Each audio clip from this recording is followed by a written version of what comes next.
Yes, ladies and gentlemen, it's true, it's damn true. I've been doing quite a bit of drinking, I'm going to be honest with you. But it's for good reason, and no, none of the reasons are there's a low famine somewhere, fried chicken, the Kool-Aid factories are running dry, or the fact that the ancient Mayans have predicted a gruesome and grotesque future for us in this year. And it's not the fact that, well, it's hard to be a black man in America. But it's the fact that I've come to the realization that consoles like this, a notoriously short lifespan of a console, could somehow outshine the current generation. It's the fact that this console right here has something that the new consoles don't. Now, for those of you who don't know what that console I just showed you was, it is a Sega Dreamcast that held host to a few games known as Shenmue, Echo the Dolphin, Jet Set Radio, or Jet Grind Radio, whichever you prefer, Sonic Adventure and Sonic Adventure 2, and a few others out there that a lot of people actually loved.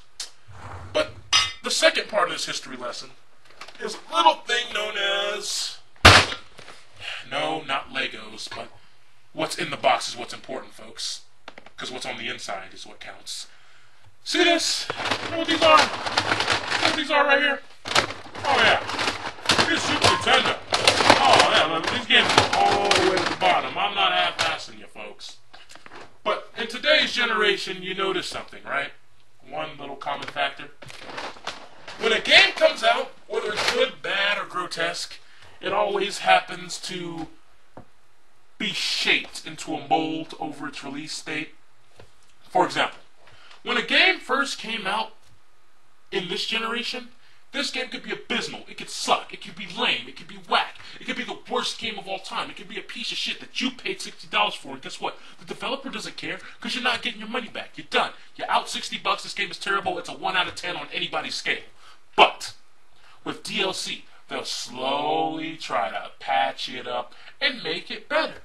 But guess what? Because of the original base product, DLC never makes it get to that higher echelon, that next tier of what the game was supposed to be. And you feel as though you're playing a shell of the game that you should have gotten the first time. However, some DLC does make the game actually feel authentic. However, if you bought it on release, like a lot of people in this generation do, you feel like you got ripped off. Not to mention, it's their mistake, the game didn't work, so why the hell do you have to pay extra just to make the game fun?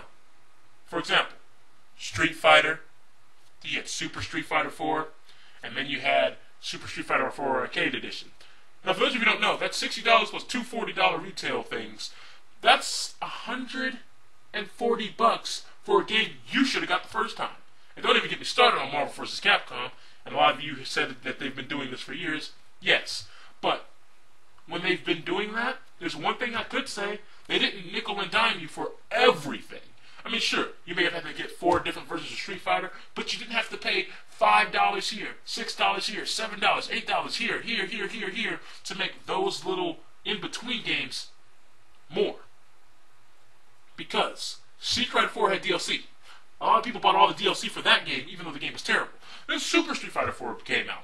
They bought that game, and then they bought all the DLC. Then Super Street Fighter 4 Arcade Edition came out, and then they bought all the DLC for that. Meaning they paid over $200 for a game that's only been worth $50, and it's only because you're now getting the game you should have got the first time. And Ultimate Marvel vs. Capcom 3 still doesn't feel like the game you should have gotten the first time. So there'll probably be supercalifragilisticexpialidocious Marvel vs. Capcom 3 on the horizon somewhere down the line. But see, game consoles like the Dreamcast here and this had one thing in common. When you made a game, it was good or it was bad, and it stood on its own merit. If you made a pretty damn horrible game on the Super Nintendo, guess what? You were done. Finished. No one cared. You got bad reviews. There was no second chances. You were done.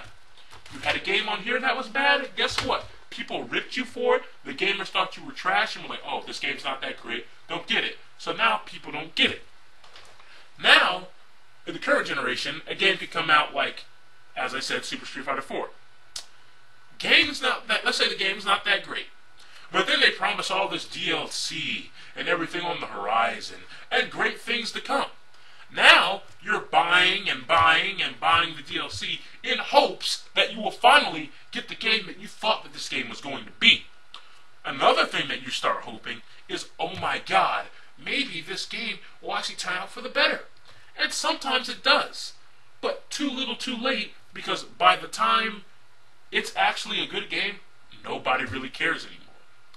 Another type of DLC problem that I run into quite often is, and I'm going to be honest with you, first-person shooters.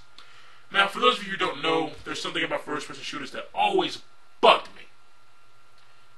The simple fact that now you get a re-release of Call of Duty every single year like it's Madden. And guess what? It's maddening because every year you'll shovel out more money. More money, more DLC for map packs, and a lot of them that should have been in the game the first time, but they know that they can push you guys around. They know, we don't need to put all those maps in right now. Let's throw them in as DLC. Because I don't know about you, but when I buy a shirt, I don't want to have to go out and then buy the sleeves later. When I buy shoes, I don't want to go out and buy the shoestrings later. They come with the freaking shoe. When I go out and buy water, I just don't want to get water and then have to buy the bottle. When I go out and I get a movie, I just don't want the movie. If the special deleted scenes are with it, I want the special deleted scenes within the damn disc. I don't want to pay extra because no one else pays extra for those things. So why doesn't that logic apply to gaming? Because the companies have learned with DLC, they don't have to get it right the first time. They know that they can make pieces of trash like this and promise you, oh, don't worry guys, it'll get better, with a wink. And then you guys will sit back, saddle up more money out of your pocket, and throw it at them as if shut up and take my money wasn't already a derogatory meme towards gamers, and you will continue paying them, and they'll just keep raking on those profits. And you see, each generation, they're going to test you by putting out less and less and less at a time. Eventually, we're going to get to a point, and I know some people are going to think this is an exaggeration, but it may not be, folks. You're going to get a disc, and you're going to get a game, and the game's going to be in black and white. It's going to be just like this. You see how I'm like barely even featured on like a silhouette because of the contrast here? You're going to get a game like this, but then they're going to have a patch that makes the graphics look amazing, and then they're going to have a DLC where you actually get music, and then you're going to have a DLC where you actually get to use the right thumbstick. Hey, that may be an exaggeration now. But when you get games like Marvel vs. Capcom 3, Street Fighter 4, when you get a new Call of Duty every single year, you have to remember something. If they can make all these things that fast, but yet they'll sit here and say that there wasn't enough time to put things out because it wouldn't make release, you gotta start using that brain. They can make a new DLC and a whole new game every single year. Making deadlines shouldn't have been that hard. Why isn't all my maps in a disc? Why is some content that's on a few games disc I now have to pay extra for? I don't know. You guys tell me.